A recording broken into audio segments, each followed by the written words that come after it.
Justice to these girls! All those poor girls that have been raped and abused! Stephen Yaxley Lennon, that's his real name, appeared at the Old Bailey at the end of September. He was sent to jail earlier this year. More than 500,000 people signed a petition calling for his release. His sentence was later quashed, but he still could go back to prison. Tommy Robinson was once leader of the English Defence League, or EDL. These days, he calls himself a journalist, focusing on paedophile grooming gangs, an issue which has gained widespread notoriety after trials of child sexual abuse concluded in Rotherham, Rochdale, Oxford and elsewhere, including a case last year in Canterbury. The public realise that the full weight of the establishment is coming down on my shoulders because I speak openly and honestly and tell the facts about Islam. We have Islamic rape gangs terrorising this entire country. He and his supporters believe they're fighting a battle, not just against child abuse, but against a whole religion, Islam, and against an establishment, the police, the courts, the media, which they believe defends rapists while labelling them as racists. Calling Tommy Robinson a Nazi because he's putting the light on a load of Muslim fucking nonces.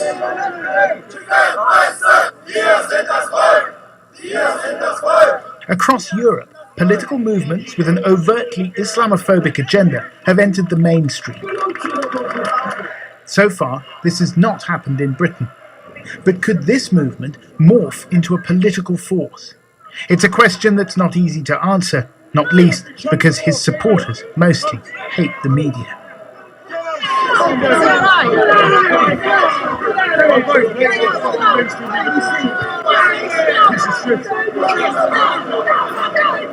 But that too is part of the story. Tommy Robinson is no longer involved in the EDL. His new movement has its origins in the grooming scandals. I came from just a normal family background, really. I was a confident girl at school. I was good at school, bubbly, had lots of friends, and there was nothing that vulnerable about me apart from the fact that I was, just a child. Sammy Woodhouse was 14 when she was first raped.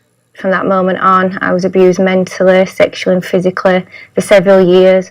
But he was 24. He was known to all services for being a really dangerous person. He weren't just involved in exploiting children. He was involved in just about every crime you can imagine. Sammy was just one of an estimated 1,400 children who were raped and abused in Rotherham alone, according to a report into child sexual exploitation there between 1997 and 2013. The gang that abused her is now in jail. The report found that most of the victims were young white girls, while most of the perpetrators were of Pakistani heritage. The local authorities completely failed to tackle the problem. And unfortunately, the very people that was meant to be protecting me, such as social workers and police officers, they didn't, and some of them, they was actually helping him. Why do you think the people who were supposed to protect you did nothing? I think there was some professionals trying to raise the alarm, but they was called racist. A lot of people doing this was Pakistani Muslims, and people were scared of that. And I think, a lot of professionals just saw us as little slags, little lovesick teenagers that kept going back and that we was the ones to blame. Previous warnings about the extent of the abuse were either suppressed or ignored.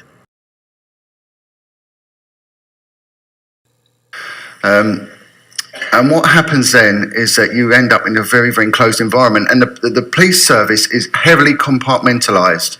So someone sitting on the first row will have no idea what someone sitting behind them is doing.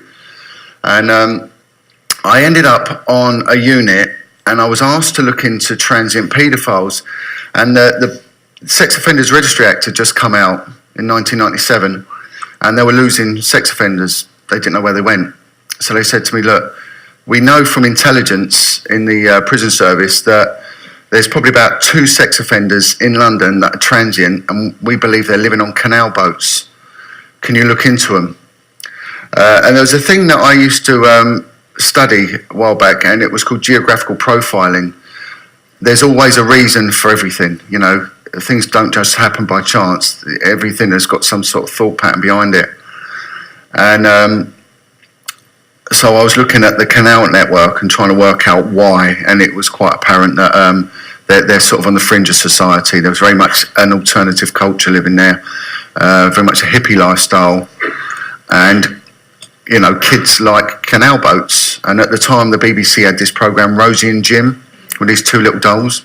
And one of the things, they were very good in as much as I was privileged to work with a very wise old seasoned detective who had been on the paedophile unit since its inception, and there was nothing he didn't know about paedophiles. And combined, there was also a criminal profiler which would help out with stuff. And he just said to me, you know, it's really, really odd when you start dealing with the sex offenders, because any other policing, if you do really good, you move forward very, very quickly. But in this game, he said, it's the opposite, total opposite.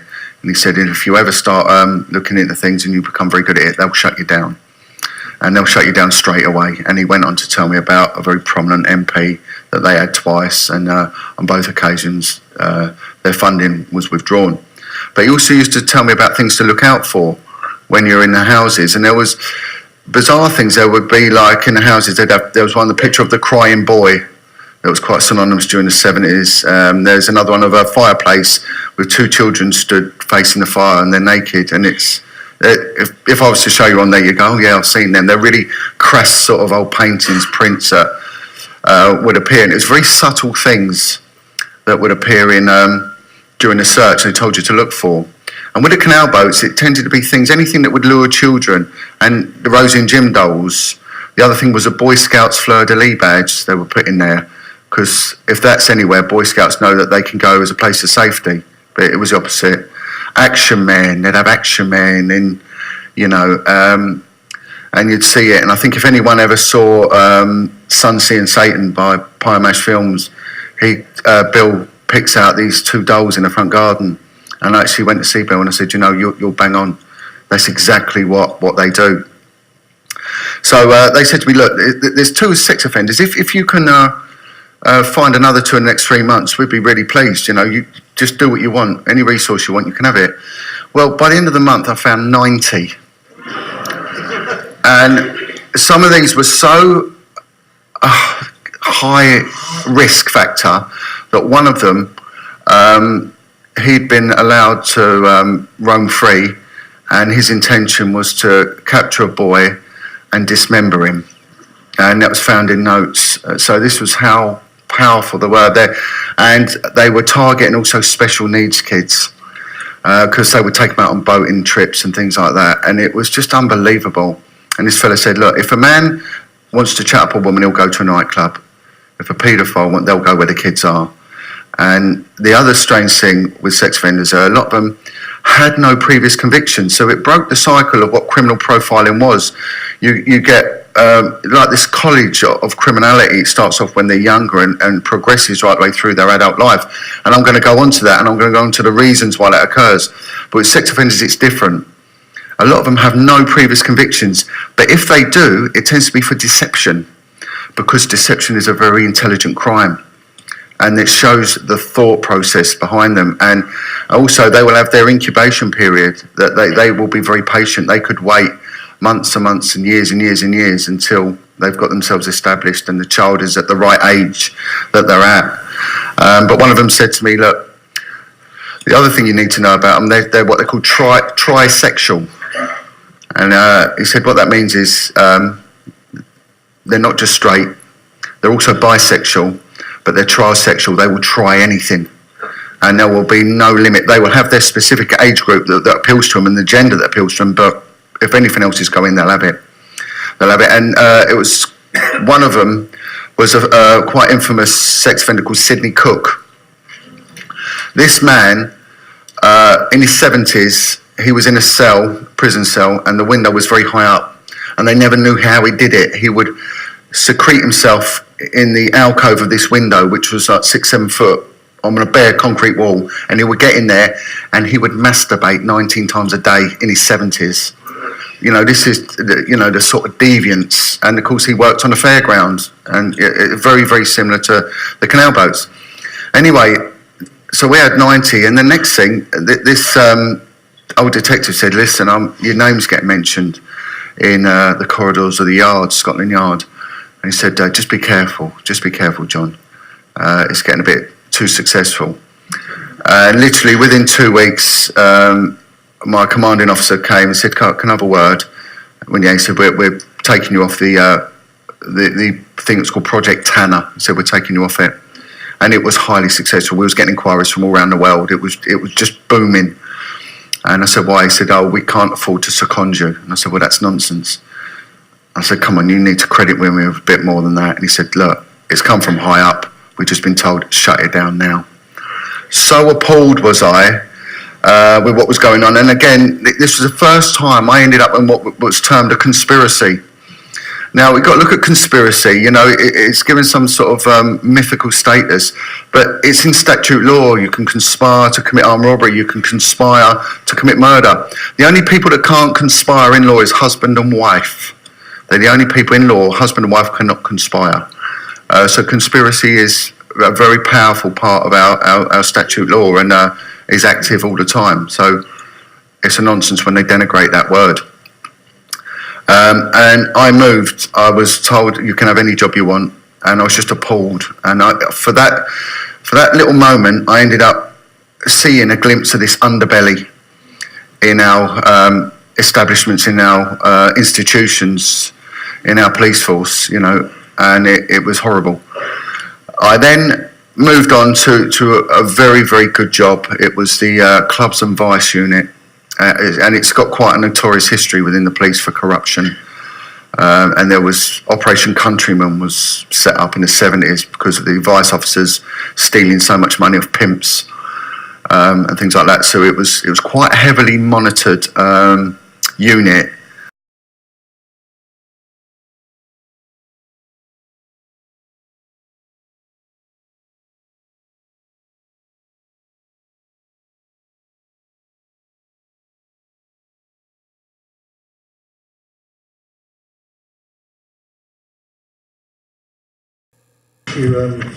Paragraph 5.3 of the report says that in 2008, an 11-year-old girl came to the attention of the police after she disclosed that she and another child had been sexually abused by a group of adult males.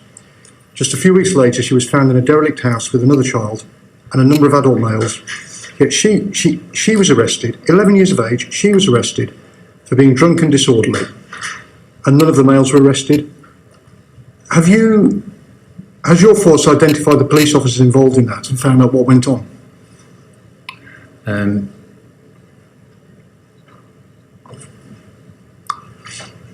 I don't know. Okay. Don't know. All right. In paragraph 5.21... Sorry, will you find out? We will. Apologies, and come yes. and tell us next week. We I will will have a have- don't know on these issues. Correct. I will have an answer to Okay. that question next week. Paragraph 5.21 shows how a police officer dismissed the case of a 12-year-old girl who'd been having sex with up to 5 Asian males because he said she had been, quote, 100% consensual in every incident.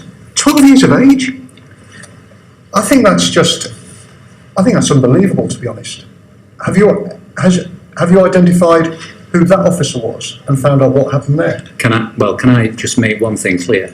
That I've said today that we must have an independent investigation team to come back at this. I have also personally spoken to the Director of Investigations at the Sorry, Mr. IPCC. Constant, could the Chief Constable just finish? Please finish. I've also personally spoken to the Director of Investigations at the IPCC and in order to involve them in this as well. Well, if people I was responsible for managing, if a report landed on my desk well over a week ago now, saying that people I was responsible for had behaved like that, I'd want to know pretty quickly what on earth had happened.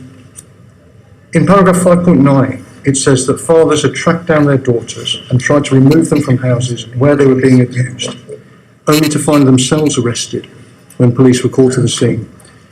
Do you know what happened in that case? Chair, I don't seek to defend any of this, and that I've asked for I'm in the process of setting up an independent investigation because the number of staff at Rotherham over such a period of time means that it can't have credibility unless we have some independence to the investigative process. I know, but I don't think it's too much to expect that in cases like that, which have been the subject of huge publicity over the last few weeks, that, you know, the force could have identified what happened. The truth, I mean, this report sets out the industrial scale abuse of young girls in horrendous detail, and it shows that they were completely failed by the police in Rotherham.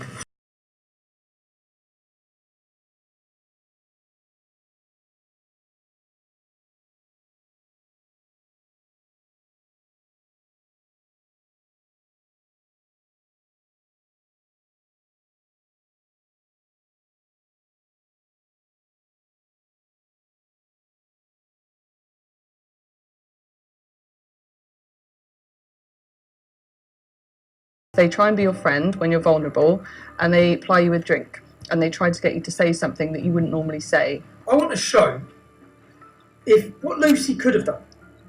Well, none of it will be factual, but what Lucy could have done. Now, bear in mind, I might not have been here. You could have just done this. Yeah? Fake text messages, falsify sender numbers with text. So if you wanted to, my phone will be here. Let's change the number there. Now, we'll keep that as receipt. Let's put my number here. So you effectively, as a disgruntled employee who fucking got my prison number tattooed on your wrist. Joe Morgan's just messaged me. Let's take down Tommy. I'm broke. I've got no means of income. I hate you. Joe Morgan's just messaged me saying I can get you some money to do Tommy in. So I can go to fakemytext.co.uk and I can make you text me, and then I can show. No. My phone's here. I'm at home, minding my own business. I've got Joe Morgan there. Joe Morgan offering the takedown of Tommy Robinson. Offering me some money, and you have said to me, what? If you have anything to do with the Panama company, I will fucking bury you. You bitch. No. Hang on, because I'm writing YOU, but you write you. I write. Sorry. I just need to make it some bad grammar because. Yeah, drop the T's because I don't pronounce my T. I'm going to put WIV instead of with. This panorama, you wouldn't make that a capital letter. No, I put with. I put with. Okay, alright. With this panorama doc. If you have anything to do with panorama doc, I will fucking bury you, comma.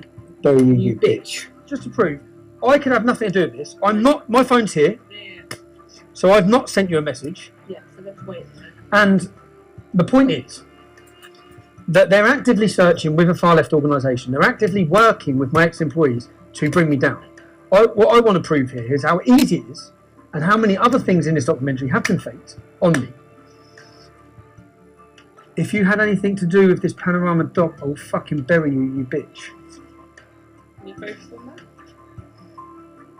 So I didn't send that. That's sent from my computer.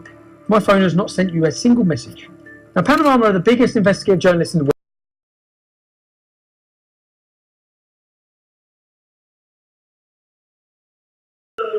No, sorry, now what doing is you'll take, what I'm doing here, John, is I'm exposing you, I'm exposing Panorama, and right now, John, because this text was sent to us, yes, and this is the text from that source who's on that video, okay, and the text is from you. If you had anything to do with this Panorama doc, I will fucking bury you, you bitch. Did you send that text? Point proven. I have video evidence that that did not come from my phone. And here you are about to portray it to an entire nation. No, I'm just asking. This would be, so right now, this would be done in a documentary that would be aired to the entire British public. It wouldn't be, because we would want the right of reply. And here's the right of reply. John, is this true? John, is this true? As I expected, they did not bother to verify the authenticity of that fake text message in their hunt to take me down. John says he would give me the right to reply, to which I would say it's fake, but the fake allegation that I threatened to murder my ex-female employee would effectively be aired to millions of people across the world. And I want you all to know that we are fighting the fake news. It's fake, phony, fake.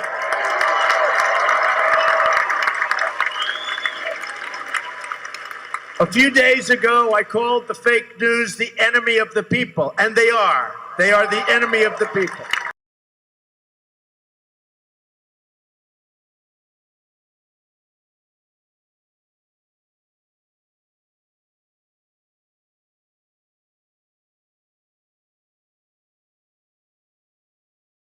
It's time the powers that be really get their act together and once and for all make the pledges that they keep making on paper, that every child should have access to learning music, and deliver it.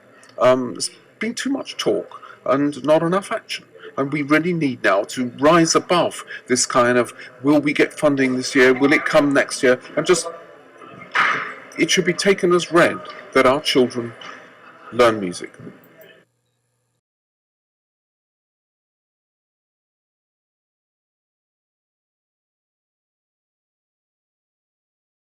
The root of bad music teaching cannot be blamed on funding cuts. Here, Nick Gibb MP states that he has given the music clubs £433 million in funding to improve music in the schools. Here is the proof that Birmingham Music Service are telling parents and school teachers there are funding cuts. This is pure fabrication. In Mr Gibb's speech, this is what he stated. It is important that all pupils are taught about and have the opportunity to participate in the arts. When I returned to the Department for Education in 2014 as Minister of State for Schools Reform, one of the first announcements I made was that funding for music education hubs would increase from £58 million in 2014 to 2015 to £75 million in 2015 to 2016. And in November last year, I announced that music education hubs will continue to receive £75 million every year until 2020. In total, music hubs since 2014 will be awarded £433